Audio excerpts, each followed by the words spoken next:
August 1947 साली आपला भारत देश इंग्रजांच्या गुलामीगिरीतून स्वतंत्र झाला. देशासाठी अनेक स्वातंत्र्यवीरांनी आपल्या प्राणांची आहुती दिली. भारतावर 150 वर्षे इंग्रजांचे राज्य होते. इंग्रजांना भारतातून हकलून देण्यासाठी अनेक चळवळी झाल्या. भारतावर तिरंगी झेंडा फडकवला. त्यामुळे दरवर्षी 15 ऑगस्ट हा दिवस स्वातंत्र्य दिन म्हणून साजरा केला जातो.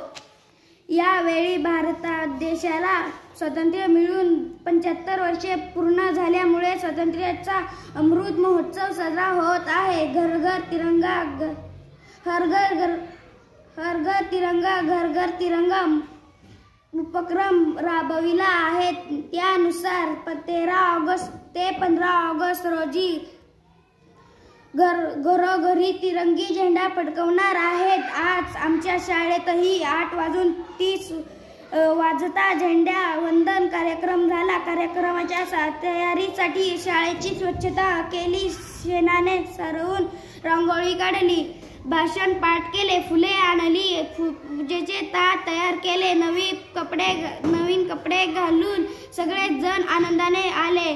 ध्वजगीत म्हणून भारत माता की जय, वंदे मातरम अशा घोषणा दिल्या. मला माझा भारत देश खूप खूप आवडतो. जय हिंद.